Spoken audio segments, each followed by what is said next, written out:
By 3:47 in the afternoon, the CEO's assistant was already sprinting across the parking lot, shouting my name like the building behind her was falling apart. I watched her through my windshield, my hands resting on the steering wheel, my box of personal items still sitting on the passenger seat. Harper Lynn reached my car breathless, palms pressed against the glass, her voice cracking as she tried to speak.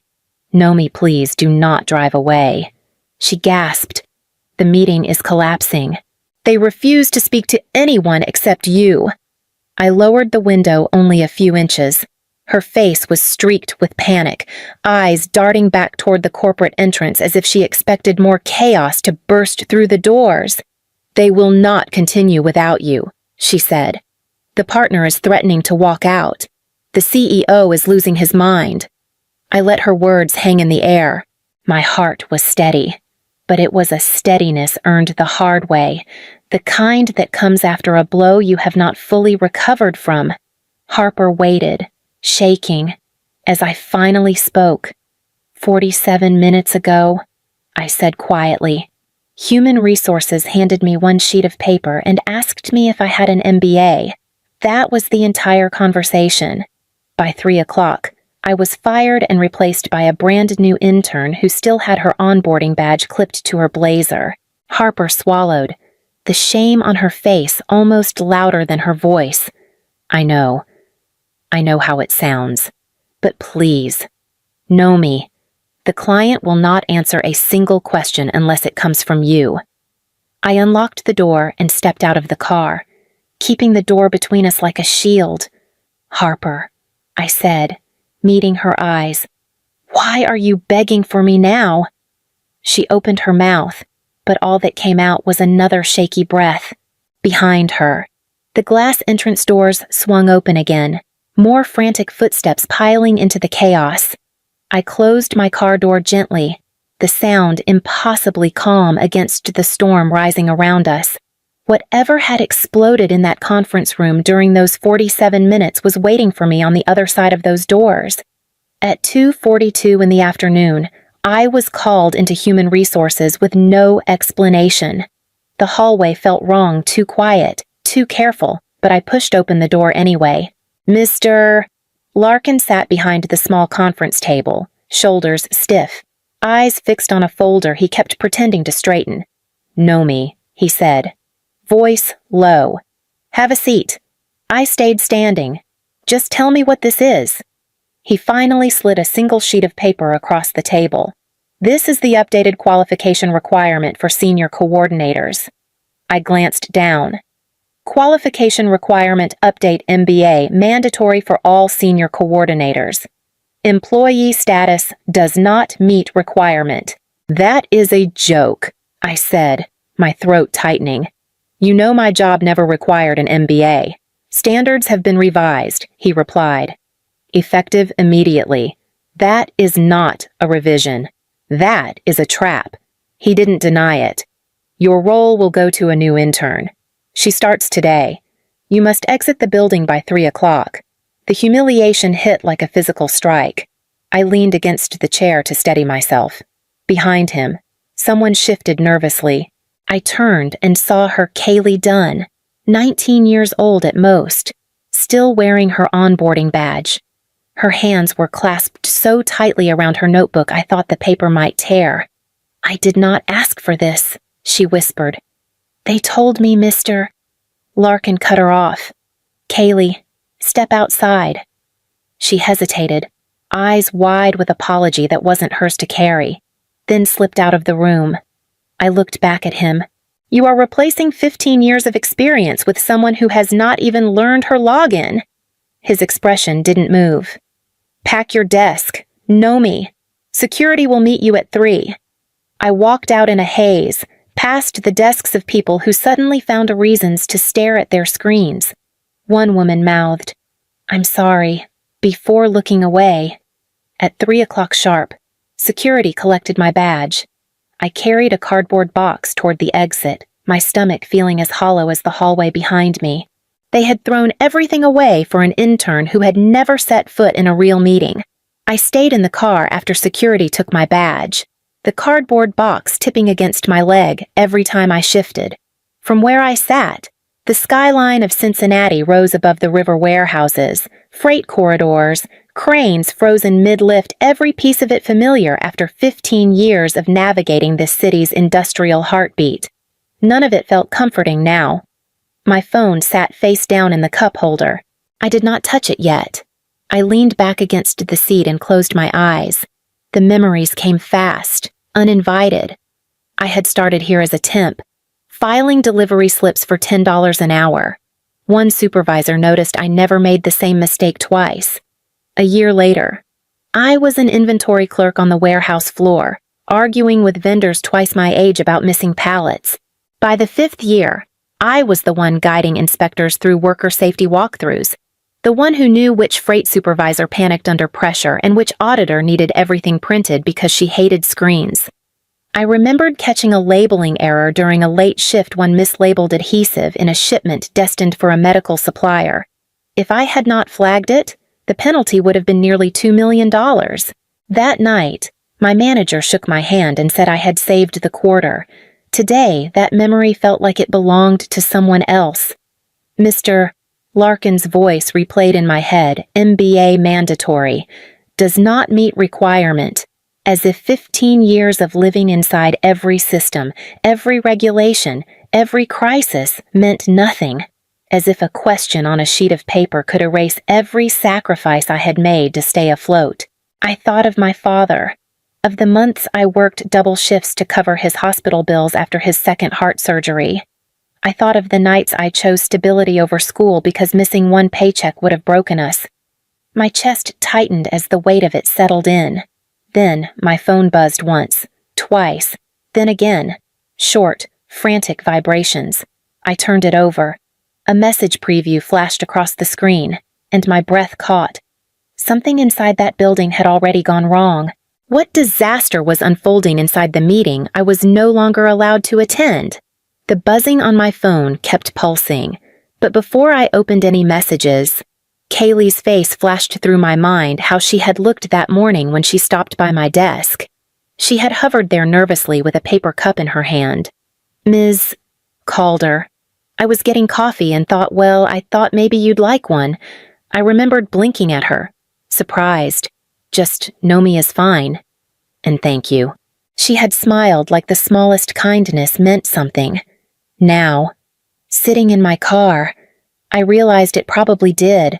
She had told me during orientation week that she was buried under student loans and taking night classes to stay enrolled. She needed the internship more than anything, and she was terrified of messing it up. When human resources shoved her into my role, it was not because she asked. It was because they needed a body to fill the seat. They said I just have to follow the scripts, she had whispered earlier that afternoon.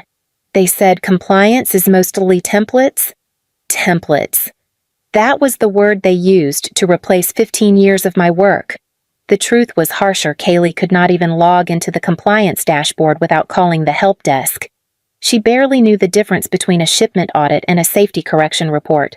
She was 19, hopeful, and drowning in a system she did not understand. But HR kept bragging all week that a fresh mind would modernize the department. Mr.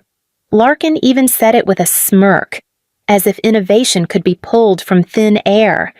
I pressed my thumb against the steering wheel, heat rising in my throat. Fresh minds do not magically understand 15 years of regulatory landmines, I said aloud, though no one was there to hear it. Another buzz from my phone, then another faster, sharper.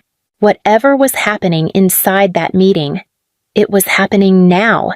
And the people who pushed Kaylee into my place were about to learn exactly what happens when a brand new intern is forced to lead a conversation she cannot even begin to understand. The first vibration in my hand was sharp. The second was frantic. By the third, my phone was buzzing nonstop. Nomi, where are you? Another message popped up immediately after she cannot answer any of their questions. Then a third. The client is pissed. This is bad. I unlocked the screen. The group chat was exploding, every message more panicked than the last. I tapped a voice note. My coworker, Jonah's whisper, came through, shaking. She opened the wrong files. The charts are from last quarter. The client wants the updated metrics, and she keeps saying she cannot find them. I closed my eyes for a moment. I knew exactly what room they were in. I could picture who was sitting where. I could hear the tone the client always used when they felt misled. My phone buzzed again, this time from an unknown number. A short, terrified text. "It's Kaylee. I think I messed up. Please answer." Jonah followed with another message. She misquoted a safety guideline. The client just asked if we are operating illegally. I felt the air go thin around me. Inside that meeting, the regional partner, the one responsible for nearly 40% of our yearly revenue, was demanding the compliance charts I updated every week. Without them, they could not move forward with a multi-month shipment cycle. Everything hinged on those charts being correct, current, and complete. Kaylee would not know where they lived. No one had shown her. A new message came through. CEO just slammed the table. "He's asking where you are." Seconds later, he yelled your full name. Everyone went quiet. I swallowed hard and texted back. "I was fired at 3. Jonah responded immediately. "Oh God, someone just told him." A final message blinked onto the screen. "He looks like he is about to collapse." I set the phone down, the vibrations still rattling against the cup holder, every buzz a reminder that the meeting I should have led was falling apart without me. It was only a matter of time before they realized the only person who could fix this was the one they had just thrown out. The texts kept coming, each one louder than the last, until a shadow suddenly crossed my windshield. I looked up, and there she was, Harper Lynn, bursting out of the building like she had been launched. Her heels scraped across the pavement, her arms waving wildly as she tore across the parking lot toward my car. "Nomi," she screamed. "Nomi, please do not leave." I didn't move. I just watched her run, breath hitching in her chest, hair slipping out of its clip. She reached my window and smacked her palm against the glass. "Roll it down," she gasped. "Please, roll it down." I lowered it halfway. "What happened?" "We are losing the client," she choked out. "They want you. Not the intern. Not the director. Not the CEO. You." I kept my voice steady. "That is interesting, because at 3 o'clock, Human Resources said I was no longer qualified." Harper shook her head so hard she nearly lost her balance. "Nomi, listen to me. They said they will terminate the partnership today if you do not return right now. They will leave. Today." Her hands were trembling. "Name your terms," she said. "Anything. The CEO will agree to whatever you want." The desperation in her voice was almost painful to hear. All that certainty the leadership team carried this morning gone. All the confidence in their new qualification standards gone.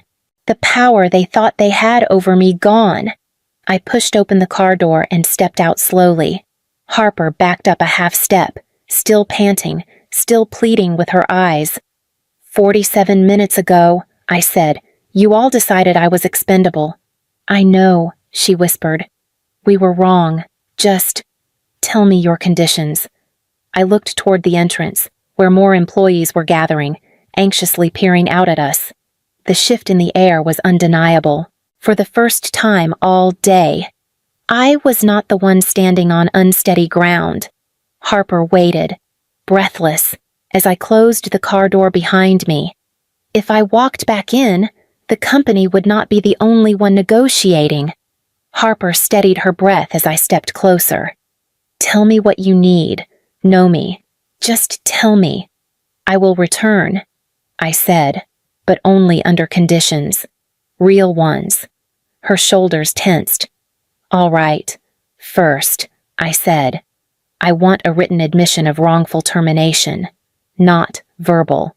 Signed by the CEO." Harper flinched but nodded. "Okay. Second, I want the title of Senior Compliance Lead." "That is a major jump," she said. "That is the point." She swallowed. Keep going. Third, I want full authority over training and audit preparation. No interference from anyone above or beside me. Harper hesitated. That may I cut her off. Fourth, I want an external investigation into human resources. Every altered policy, every last-minute revision, every signature. Her eyes widened. Nomi. And finally, I said, voice firm, Kaylee stays, but as a true intern, with proper guidance, she will not be punished for the mess you all made. Harper rubbed her temples. Let me talk to the CEO. Inside the lobby, executives clustered around the conference room doors.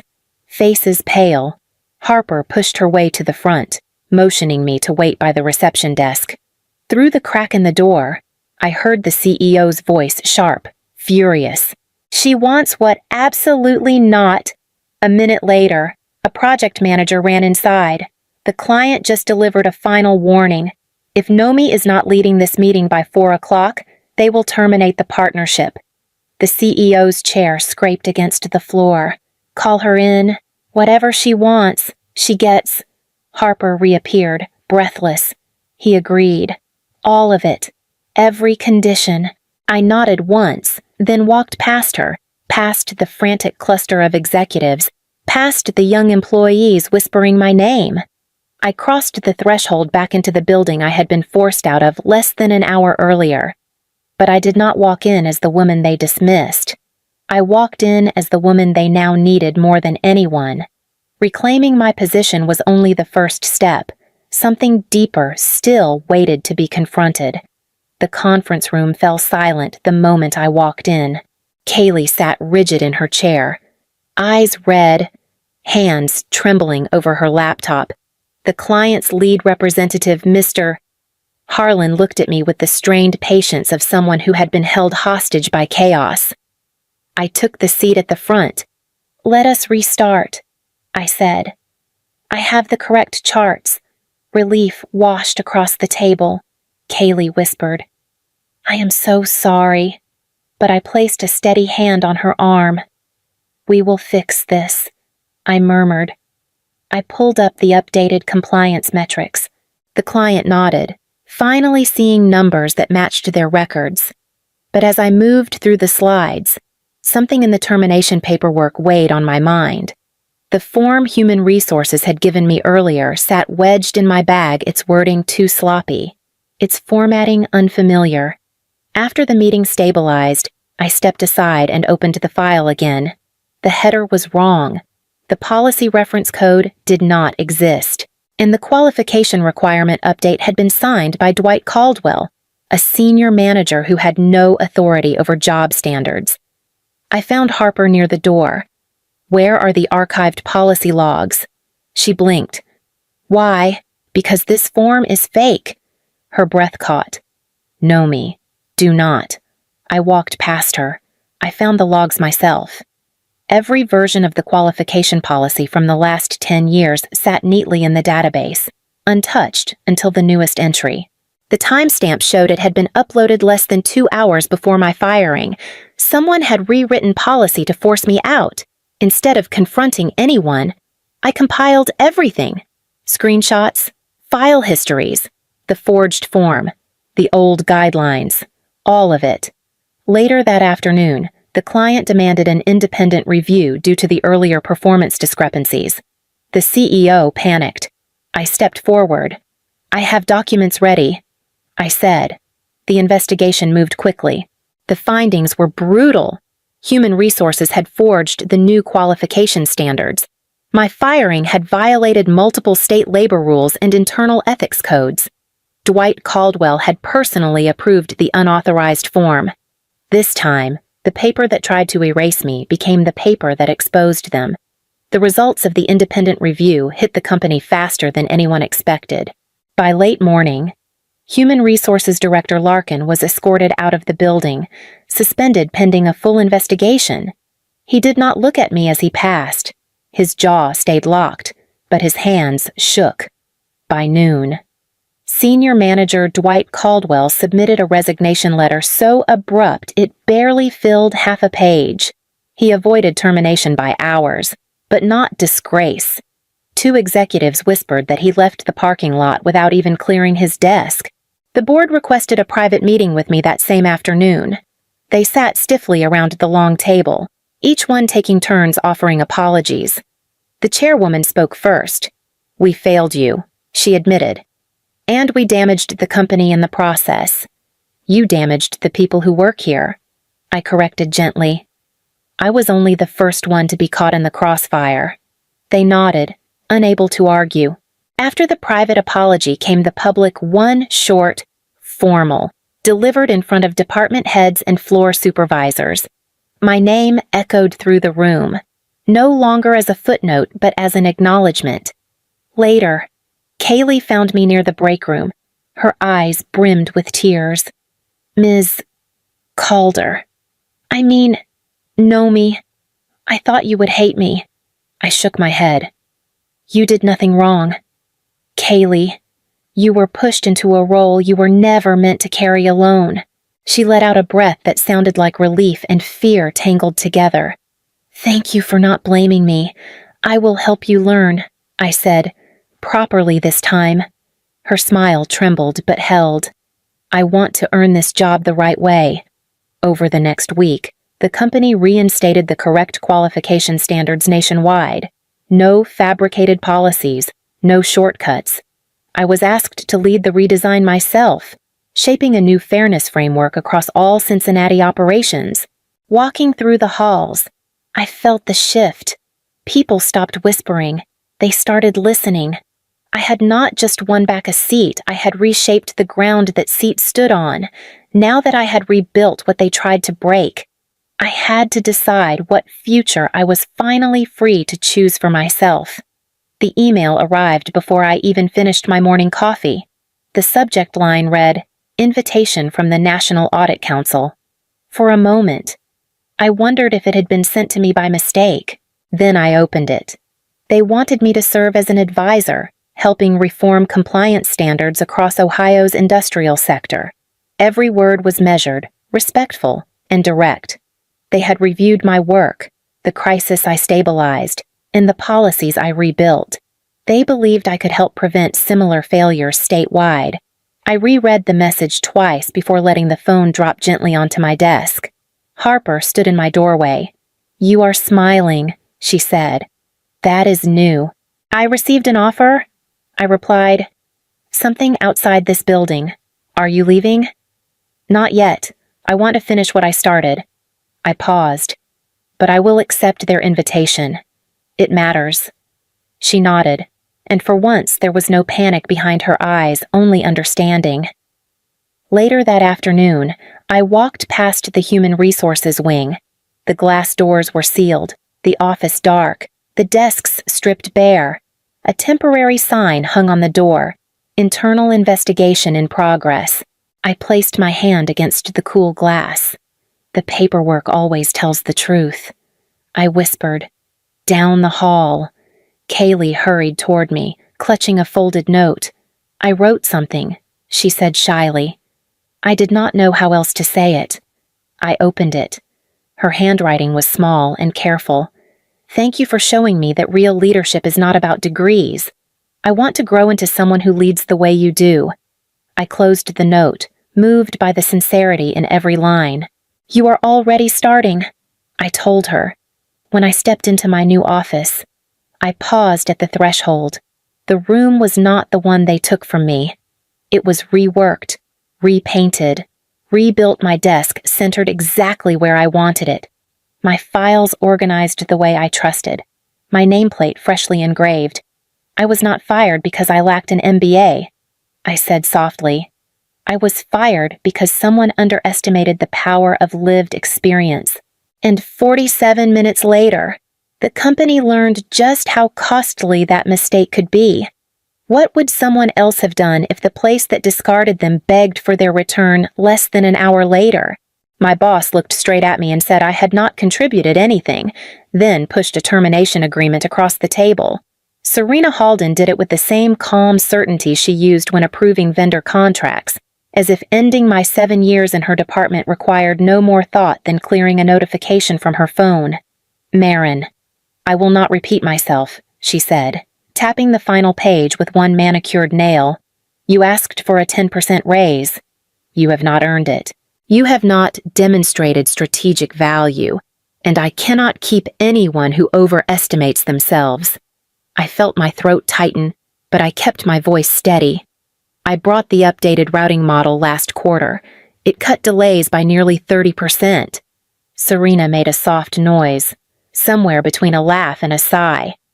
A coincidence. That model was luck. Besides, upper management looks at leadership, not technicians. Technician? That was new. The word landed harder than any insult she had thrown before. She slid the pen toward me. Sign it. Human Resources is waiting. Her office felt too quiet. Even the hum of the old ceiling vent seemed to fade. I did not look at the city outside the window. I looked at her at the certainty in her eyes, at the belief that I would fold the same way I always had. She expected a tremble, a plea, a final attempt to win back my place. Instead, I picked up the pen. Her eyebrow lifted. You are really going to do this? I am. I signed each page slowly, almost calmly. Serena watched with a confused frown, as if she could not understand why I was not arguing for my job, for my reputation, for the years I had handed over without hesitation. She did not know that before sunrise. My phone rang with a voice she had spent half her career trying to outrun. Charlotte Reyes. Northline Logistics. I placed the signed paperwork back in front of Serena. Her fingers hesitated before pulling it toward her. That will be all, she said, but her tone had lost its smoothness. I stood, collected my bag, and stepped into the hallway, leaving her door open behind me. There was nothing left to discuss. The real conversation was waiting for me in the past 7 years, buried under her shadow, and it was finally time to face it. How many times can a person shrink themselves before they disappear entirely? The question sat with me as I walked out of Serena's office and into the hallway that had carried 7 years of my quiet obedience. Daniel Shu was leaning over his desk when I passed. He glanced up, saw my face, and straightened. Marin, what happened in there? Termination, I said, effective immediately. He stared at me. Because of the raise, because I asked for 10%, I replied. According to Serena, I have not contributed anything. Daniel rubbed the back of his neck. That is not true, and she knows it. I almost smiled, but the weight in my chest was too heavy. Knowing and acknowledging are not the same thing. My mind drifted back to the first year I worked under her. The late nights correcting formulas no one else wanted to touch. The routing model I rebuilt from scratch. The morning Serena called me into her office and said, "Good work." Marin, before carrying my draft straight to upper management without mentioning my name. She returned later with applause echoing behind her. They loved my proposal, she announced. I remembered nodding, pretending pride. Pretending it did not matter who stood in front of the room. One evening, I stayed behind to finish a predictive loop for regional shipments. The numbers were clean. The logic was sharp. It saved the company more than $200,000 in under 1 quarter. When the final memo went out, my name was gone. I approached Serena quietly. I built that model, I said. She did not look up from her keyboard. You assisted, she replied. I refined it. My father's voice rose in my head then, the same warning he had repeated since I was a teenager. Stability is worth more than pride. Keep your head down. Do not make trouble. I had believed him for so long. Daniel's voice pulled me back.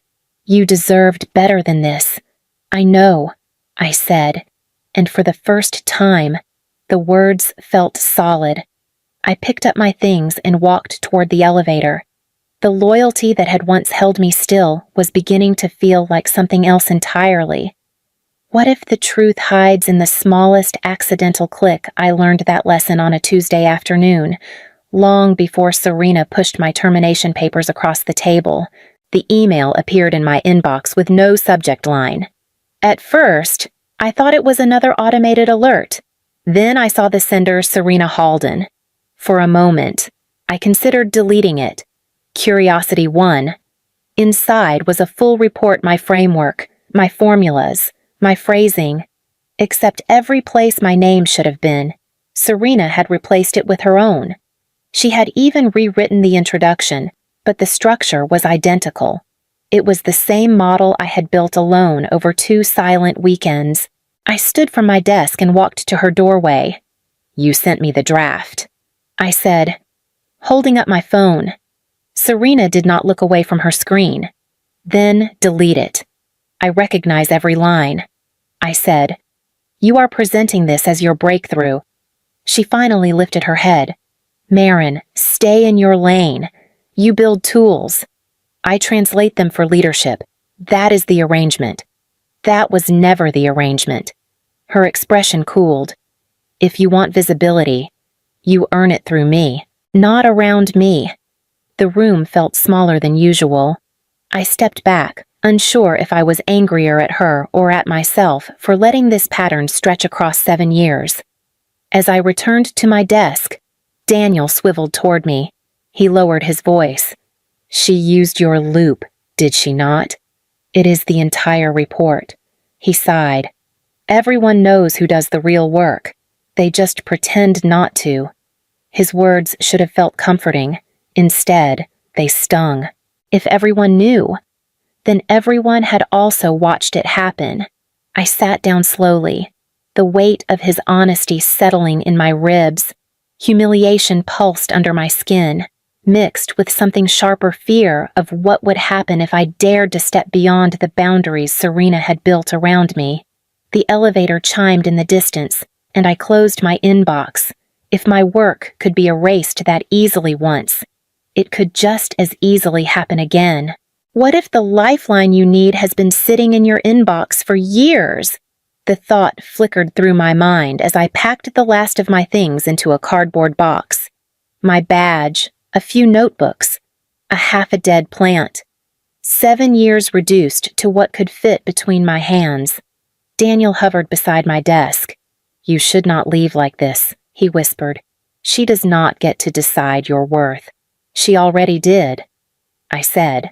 "Now I have to decide something else." He opened his mouth, closed it again, and handed me a folded sheet of paper. "Before you go, you should see this." It was a preliminary draft for the regional overhaul project, the one I had spent months refining.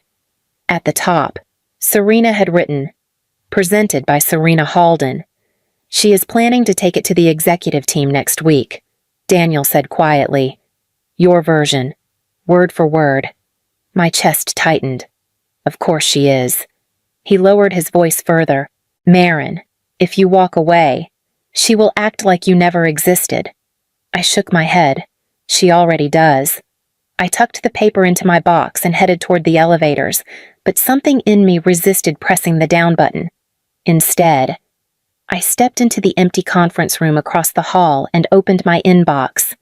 I scrolled past system alerts, vendor messages, and years of forgotten correspondence until a subject line stopped me. Follow-up from Seattle Analytics Summit, sent 2 years earlier, from Charlotte Reyes. I opened it. Her words were short, confident. "Your routing analysis is the sharpest I have seen in a long time. If you ever want to be valued properly, call me." At the bottom sat a phone number I had never dared to dial.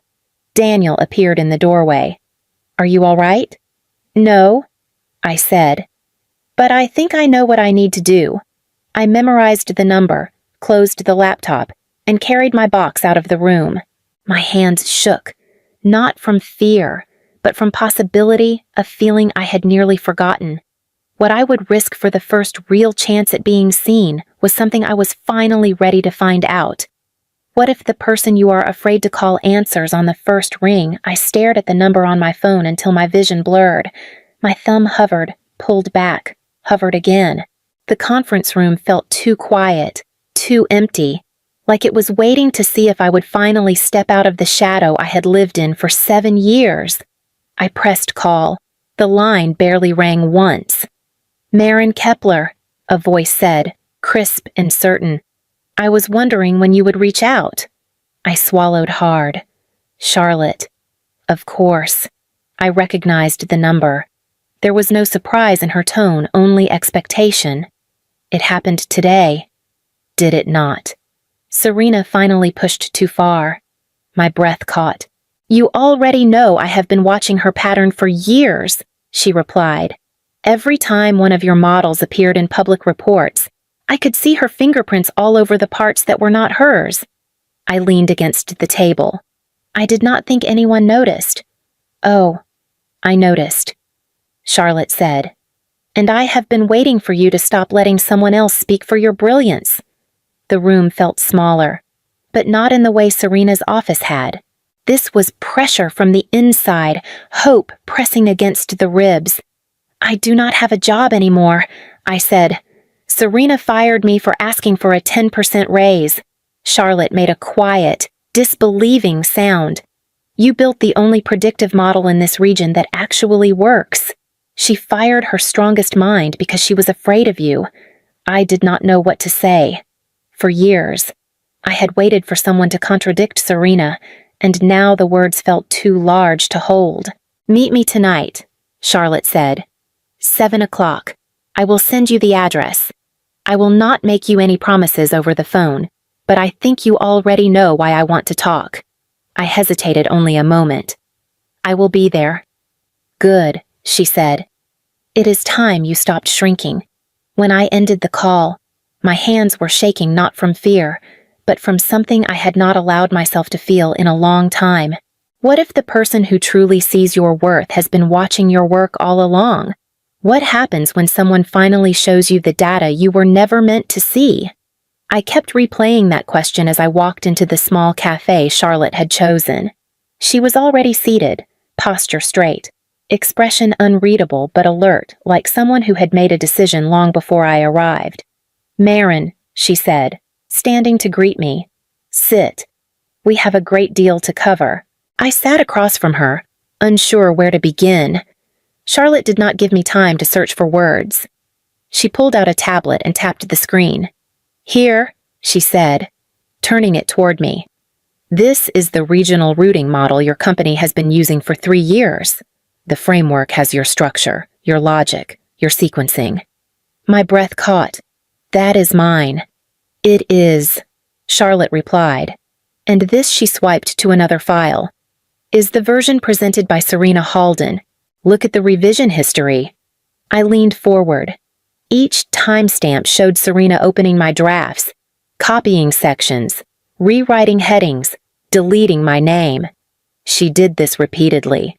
Charlotte said, for multiple models, I gathered the histories because I thought you might need them someday. I shook my head slowly. I did not know anyone was watching. I was, she said simply. You changed how this sector functions. It is time you stop hiding behind someone who fears being outshined. The words hit harder than I expected. Serena said I lacked strategic vision. Charlotte leaned back, eyebrows lifting. Then why did every improvement she presented come from you? She opened another folder. Look at this projection. Your work saved your company more than $200,000 in under 1 quarter. And you were not credited. I stared at the screen, heat rising behind my eyes. Charlotte closed the tablet. Marin, I want you at Northline. Strategic Operations Manager.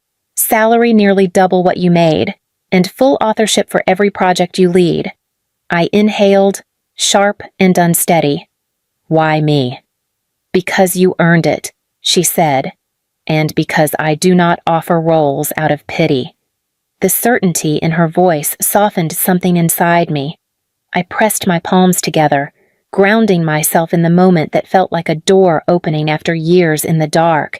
If someone hands you the life you always deserved, do you dare take it? What does power sound like when it finally answers back?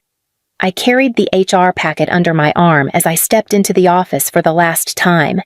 The air felt different, thinner, almost brittle.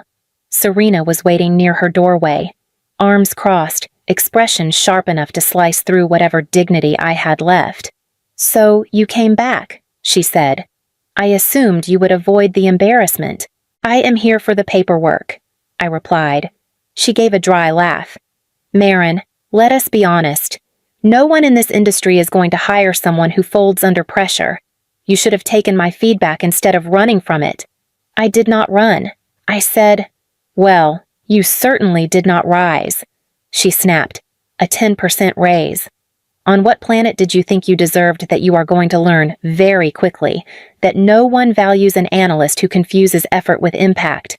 She stepped closer, lowering her voice. "This is the moment people regret being difficult. But do not worry, you will adjust." Unemployment has a way of teaching. Her phone rang. She paused, irritated, and answered. "This is Serena Halden." A long stretch of silence followed. Her eyes twitched. Her hand tightened around the phone. "Yes," she said slowly. "Marin is still in the building. Why do you need her?" Another pause. "You want her to continue leading the Harbor Line rollout." I watched the color drain from her face. "I see," she murmured. "Even if she transitions to a competitor." Another beat of silence. "I understand. I will relay that." She ended the call without looking at me. I waited. Finally, she lifted her gaze. "They asked for you specifically." I nodded. "So it seems." Serena's jaw tightened. "This does not change anything. It changes everything," I said. "You told me I contributed nothing. They disagree." Her mouth opened, but no sound came out. The power she had held over me for 7 years cracked in the space between us. I placed the HR forms on her desk and stepped back, leaving her frozen in the doorway she had once used to block every path forward. What does a collapsing tower look like from the outside? What happens to a system built on silence when the silence breaks? I learned the answer faster than I expected. 2 days after signing my papers, I received a call from Daniel. His voice had none of its usual steady calm. "Marin, do you have a minute?" he asked. "I do." "What is going on?" "You should hear this before it spreads," he said. "We lost the Harbor Line account this morning. They pulled out after insisting you stay on as lead. And they were not the only ones. 2 other clients requested reassignments." I closed my eyes for a moment. Serena must be furious. "That is not the word I would use," Daniel said. "Senior leadership wants explanations. She does not have any." Before I could respond, another call came through, this time from an unfamiliar number. I let it ring, but moments later, a message notification appeared. It was a screenshot, a leaked document labeled Internal Revision Archive. My models, my timestamps, Serena's edits, every instance of her removing my name. I called Daniel back. "You saw the leak, all of us did," he said. "Someone published the files on the internal dashboard. Emails, histories, everything." His voice dropped. "They opened an investigation into Serena less than an hour later." A quiet exhale escaped me. Not satisfaction, not relief, just the weight of truth dropping into place. "She is trying to claim it was delegation," Daniel added, "but the proofs are dated. There are more than 3 years of documentation." The door behind me opened and Charlotte stepped in, offering a small nod before waiting at a respectful distance. I kept the phone pressed to my ear. "How is the rest of the team handling it?" I asked. 4 analysts resigned today," Daniel said. "They said they will not stay under a leader who steals their work." Everyone is shaken. I pressed my hand to the table, steadying myself. "I never wanted this." "I know," he said, "but none of it is because you left. It is because she kept pushing everyone down until the foundation gave out." We ended the call quietly. Charlotte approached, her voice gentle. "Rough morning." "Not rough," I said, "just honest." She nodded once. Is it punishment if the downfall is simply the truth revealing itself? How do you rebuild yourself after years of being told to shrink? I asked myself that as I stepped into the North Line project room for the first time as a leader, not a shadow. A group of analysts waited around the table, some new, some with worn expressions I recognized from mirrors I no longer stood in front of. "Good morning," I said. "We are starting something different today. From now on, each of you will present your own work. Your names will be on every model, every draft, every report." A young woman near the end of the table blinked at me. "Really, we present ourselves." "Yes," I said. "Your ideas deserve your voice." She looked down quickly, hiding the way her mouth trembled. Another analyst, a quiet man named Tomas, raised his hand slightly. "What if leadership disagrees? I am leadership on this project." I replied, "And I want to hear your thinking from you, not filtered through someone else." That shifted something in the room, a slow, cautious straightening of shoulders, a flicker of belief. We went through updates one by one. Their voices were hesitant at first, but they steadied as they realized I was not waiting to take anything from them. When the meeting ended, the young woman lingered behind. "I just wanted to say, no one has ever told me that before," she said softly. "About my voice." I nodded. "Then we will make it normal here." She stepped out, and Charlotte entered as the door closed. "You handled that well," she said, folding her arms. I was watching. "I am trying to build what I needed years ago," I said. "Good," Charlotte replied, "because I am giving you full authority to reshape this department. Structure, culture, credit systems, all of it. That is a lot of responsibility. That is the point." She said, "Serena kept you small. I want to see what you do with room." Her confidence did not intimidate me. It settled into me like something I had been missing. I looked back at the empty chairs around the table, imagining what they could hold. If I could create the environment I needed years ago, who might I become months later? My former boss sent me an email not to apologize, but to apply. I stared at the subject line twice to be sure I was reading it correctly. Consultant application submission. The sender, Serena Halden. I opened it. A polite greeting. A brief reminder of her leadership accomplishments. A request for consideration in Northline's new external consulting program, one I had been chosen to help review. Charlotte stepped into my office with a tablet in hand. "Did you see who submitted today?" "I did," I said. "She must not realize you are on the panel." "Or she does," I replied, "and she is hoping it will not matter." Charlotte set the tablet down. "Take your time. Evaluate her like anyone else." I nodded and opened Serena's portfolio. The deeper I read, the quieter the room felt. Her project summaries were vague. Metrics did not match internal records. Several claims duplicated work from years when I knew she had contributed little more than edits. And the largest accomplishments, those tied to routing, efficiency, and cost reduction, were impossible to reconcile with the revision histories Charlotte had shown me months earlier. Daniel forwarded an additional file from my old team. A note above it read, "You will want this for context." It contained time-stamped versions of the same documents Serena listed as her accomplishments, each one showing my drafts beneath her edits. Charlotte watched my expression. "Still think she understood the value of your work?" I closed the file. She understood enough to take it. "What do you want to do?" she asked. I typed a single sentence into the reviewer's form. "We require evidence of original work." Charlotte read it, nodded once, and submitted the decision. There was no anger in me, no triumph, just clarity. I leaned back in my chair, feeling the weight of a 7-year shadow finally fall away. When you no longer need someone's approval, is that the moment you finally win?